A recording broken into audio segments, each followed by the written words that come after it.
धाकड़ खबर बेखौफसुमा बेबाक अंदाज। धाकड़ खबर के न्यूज़ रूम से मैं आपके साथ हूं अकरम रईस खान। क्या आप जानते हैं कि आपको पता है कि राजीव गांधी फाउंडेशन के जरिए कांग्रेस ने उन डॉक्टर जाकिर नायक से मोटा मोटा फंड ले रखा है। जी हां, ध्यान से सुनिए, थोड़ा गौर से सुनिए। उन डॉक्टर जाकिर नायक से मोटा मोटा फंड ले रखा है जिनकी स्पीचेस, जिनके बयान सुनने के बाद लोग आतंकवादी बन जाते हैं और बड़ी बड़ी वारदातों को अंजाम दे डालते हैं। उन डॉक्टर जाकिर नायक से कांग्रेस ने मोटा मोटा फंड ले रखा है जिनके खिलाफ एनआईए ने और ईडी ने कई सारे मुकदमे दर्ज कर रखे हैं और इन मुकदमों के चलते वो भारत छोड़कर भागे हुए हैं और पिछले 6 साल से मलेशिया में शरण लिए हुए हैं। उन्हीं डॉक्टर जाकिर नायक से कांग्रेस ने राजीव गांधी फाउंडेशन के जरिए, राजीव गांधी चैरिटेबल ट्रस्ट के जरिए मोटा मोटा फंड, मोटा मोटा चंदा, लाखों का, करोड़ों का चंदा लिया है। अभी तक आप इस बारे में कुछ भी नहीं जानते थे, अभी तक आपको इस बारे में कुछ भी नहीं पता था, लेकिन आज इन तमाम चीजों से आप वाकिफ हो जाएंगे क्योंकि भारतीय जनता पार्टी के यशस्वी और ओजस्वी धुआंधार प्रवक्ता संबित पात्रा ने एक लंबी चौड़ी प्रेस कॉन्फ्रेंस करके तमाम दावे किए हैं। संबित पात्रा का कहना है कि मोदी सरकार के गृह मंत्रालय को, या सीधे तौर पे कहें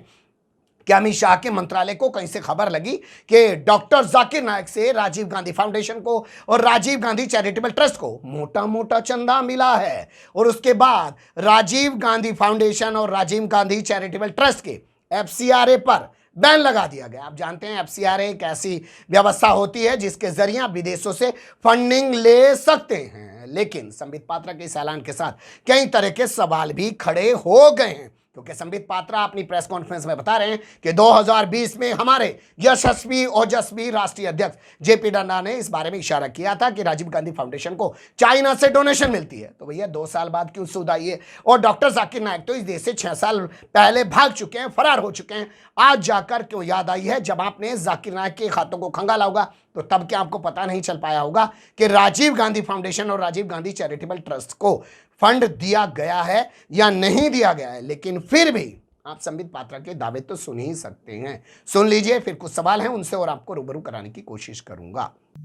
आज एक महत्वपूर्ण खबर सभी टीवी चैनलों के माध्यम से हमने देखा है और ये महत्वपूर्ण खबर है कि दीपावली के इस शुभ अवसर पर भ्रष्टाचार के ऊपर फिर से एक बार कुठाराघात हुआ है और हमने देखा है न्यूज के माध्यम से कि मिनिस्ट्री ऑफ होम अफेयर्स जो है राजीव गांधी फाउंडेशन आरजीएफ और राजीव गांधी चैरिटेबल ट्रस्ट आरजीसीटी, ये जो 2 एनजीओ थे गांधी परिवार के जिसकी चेयरपर्सन खुद सोनिया गांधी जी स्वयं थी, इन दोनों के ऊपर प्रतिबंध लगाने का काम एमएचए ने किया है।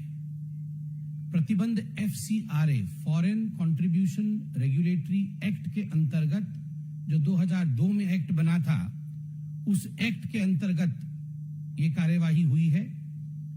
और जो कुछ भी मैं आज बताने वाला हूं, जैसा कि आपको विदित है, सरकार और पार्टी अलग अलग यूनिट होती है, सरकार पार्टी को ब्रीफ नहीं करती है, इसलिए जो कुछ भी मैं बताने वाला हूं ये पब्लिक डोमेन में है और उन्हीं विषय को मैं आपके सम्मुख प्रतिपादित करने वाला हूं। हम सब ने देखा था कि राजीव गांधी फाउंडेशन को लेकर किस प्रकार से बहुत सारे एलिगेशंस पब्लिक डोमेन में आए थे, बहुत सारे खुलासे हुए थे और 2020 में किस प्रकार एमएचए ने एक इंटर मिनिस्ट्रियल कमिटी की भी जो है वो गठन किया था जुलाई 2020 में, जिसमें ईडी के अफसर, सीबीआई के अफसर मुख्यतः मनी लॉन्ड्रिंग का केस इनकम टैक्स एक्ट और एफसीआरए के अंतर्गत ये जो गांधी परिवार का एनजीओ है उसके विषय में छानबीन कर रहे थे।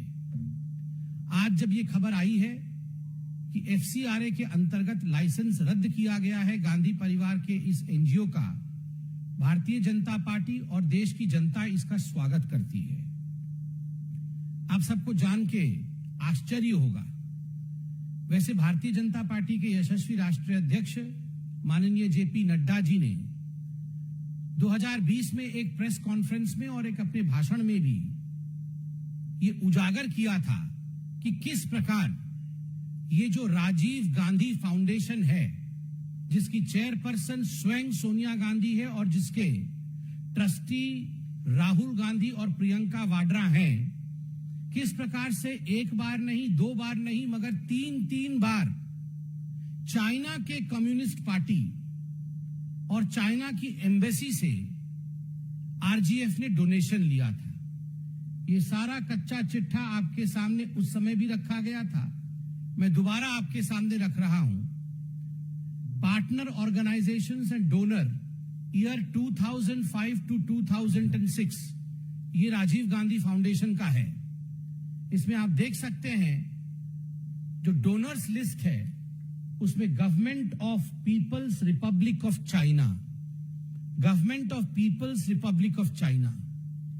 आप जरा सोच के देखिए, यूपीए की सरकार चल रही है, केंद्र में सरकार को रिमोट कंट्रोल से सोनिया जी और राहुल जी कंट्रोल करते हैं और चलाते हैं। रिमोट कंट्रोल की चेयरपर्सन भी सोनिया गांधी है सरकार की, और वहां जो राजीव गांधी फाउंडेशन है उसके भी चेयरपर्सन सोनिया गांधी है। और किस प्रकार से सोनिया गांधी जी जिस राजीव गांधी फाउंडेशन की चेयरपर्सन है उसमें करोड़ों रुपए चीन की सरकार से बतौर डोनेशन सोनिया गांधी ले रही है।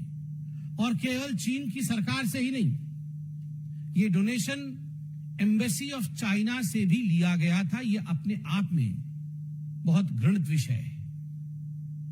रह रहकर राहुल गांधी जी ने चीन के ऊपर बहुत सारे सवाल पूछे थे, मगर भारतीय जनता पार्टी ने भी जवाब दिया था कि जब चीन और भारत के बीच में स्टैंड ऑफ हुआ था डोकलाम का, तो उस समय चीनी तंबू के नीचे, चाइनीज टेंट के नीचे जिस प्रकार से पूरा का पूरा गांधी कुनबा पकड़ा गया था, रंगे हाथ पकड़ा गया था, ये हम सब ने देखा था। तो आज देश की जनता धन्यवाद देती है कि जो अध्यक्षा, उस समय वो कांग्रेस की अध्यक्षा भी थी सोनिया गांधी, और जो एनजीओ की अध्यक्षा चीन से पैसा लेती थी, आज उस एनजीओ के ऊपर अंकुश लगाने का काम इस सरकार ने किया है।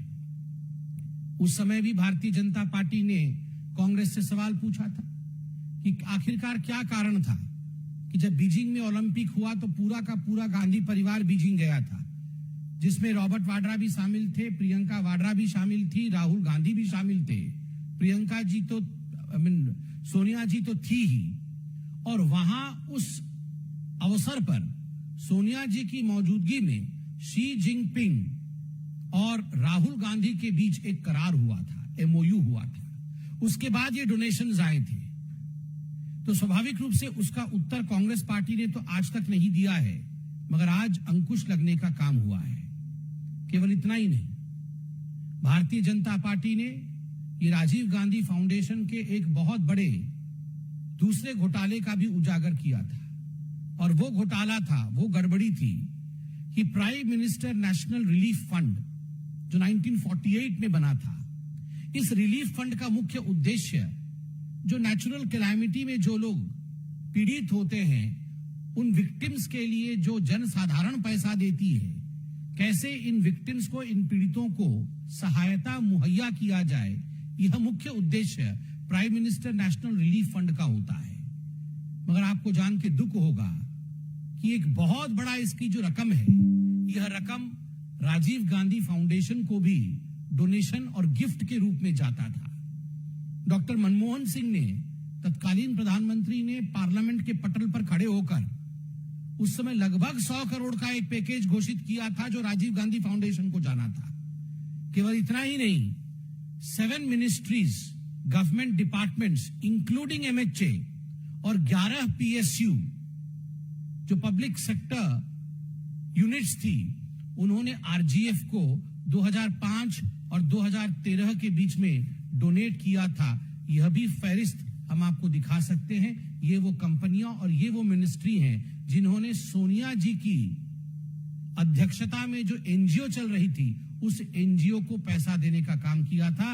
आप देख सकते हैं पीएसयू में LIC, SAIL, GAIL, Oil India Limited, Oriental Bank of Commerce, SBI, Bank of Maharashtra, Housing and Urban Development Corporation Limited, हुडको, ONGC, Steel Authority of India Limited. और जहां तक गवर्नमेंट डिपार्टमेंट्स और मिनिस्ट्रीज का सवाल है, ministry of home affairs, directorate of adult education, ministry of human resource, ministry of health and family welfare, ministry of environment and forest, ministry of small scale industries, national self employment mission, a project by the Ministry of Rural Development, और सबला by Ministry of Women and Child Development, ये सारे ministries ने donate किया हुआ है पैसा।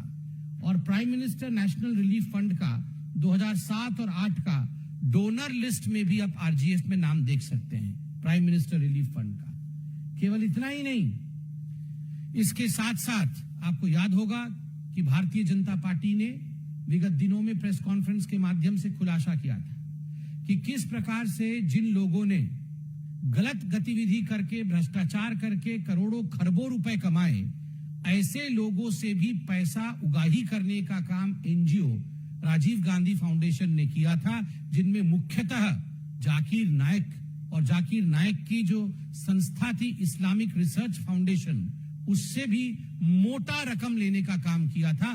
50 लाख से अधिक रुपए लिए थे। ये तो शुक्र है कि भारतीय जनता पार्टी और देश की जनता ने इसका खुलासा किया और उसका नतीजा हुआ कि कांग्रेस पार्टी रंगे हाथ पकड़ी गई। चाहे मेहुल चोकसी हो, चाहे राणा कपूर हो, चाहे एनएसईएल जो स्कैम हुआ था जिसमें करोड़ों खरबों रुपए का घोटाला हुआ था, एनएसईएल स्कैम के भी प्रणेताओं से पैसा लेने का काम राजीव गांधी फाउंडेशन ने किया है।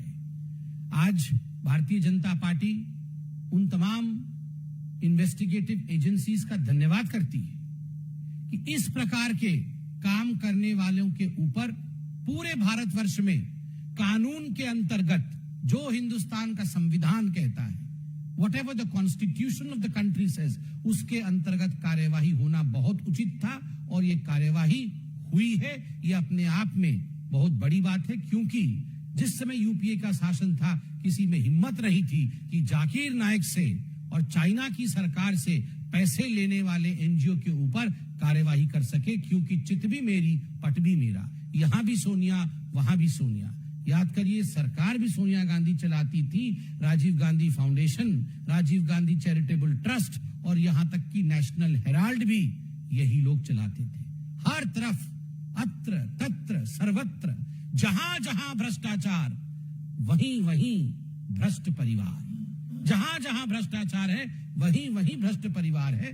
इसलिए अंत में मैं इतना ही कहूंगा कि ये जो डायनास्ट्स हैं, as far as the dynasts are concerned, they always enjoyed working without any responsibility. They had no accountability, they had no responsibility, but they enjoyed the perks. And the most important example of this is working through various NGOs which had nothing to reply to the government. The government was supporting these NGOs, paying for these NGOs, while the ones who were enjoying were the dynasts, the Gandhi family. Similarly, the National Advisory Council, an extra constitutional body, was running the government. सरकार और अपने लिए जिस प्रकार ये extra constitutional bodies Gandhi परिवार ने बनाया था, आज उसका पर्दाफाश हुआ है, आज उसका खुलासा हुआ है। सुन लिया आपने संबित पात्रा को। तो संबित पात्रा ने बड़े लंबे चौड़े दावे किए हैं, लेकिन उसी के साथ सवाल पैदा हो रहे हैं कि क्या ये सब गुजरात चुनाव की तैयारी के चलते किया जा रहा है इस वक्त? क्या भारत जोड़ो यात्रा जो चल रही है और उसमें राहुल गांधी के साथ एक भीड़ हर वर्ग की जुड़ रही है, क्या उसके चलते किया गया है? क्या अब डॉक्टर जाकिर नायक का नाम जोड़कर जो है कांग्रेस के साथ में, या चाइना की फंडिंग का नाम कांग्रेस के साथ जोड़कर चुनाव जीतने की कोशिश की जा रही है? फिर से इनके खिलाफ भ्रष्टाचार का एक हवा खड़ा करने की कोशिश की जा रही है। बहुत सारे सवाल हैं। भूप मीडिया अपनी दलाली चाटुकारी में लगा हुआ है, सवालों को नहीं उठा रहा है, लेकिन इन सवालों पर आपको गौर बहुत जरूरी करना चाहिए, क्योंकि जब जब चुनाव आता है तब तक ये कोई ऐसा शिगुफा निकाल कर ले आते हैं, वरना 6 साल से कहां सोए हुए थे और 2 साल से कहां सोए हुए थे। ये सवाल तो इनसे पूछा ही जाना चाहिए। बने रहिएगा धाकड़ खबर के साथ। कमेंट्स के रूप में आप लोग अपनी राय दे सकते हैं, खबर को लाइक कर सकते हैं, चैनल को सब्सक्राइब कर सकते हैं और ज़्यादा से ज़्यादा हमारी खबरों को शेयर कर सकते हैं। फिर ऐसे ही किसी सुलगते हुए या उलझते मुद्दे लेकर मैं आपके सामने हूँगा हाजिर। फिलहाल अभी मुझे दें इजाज़त।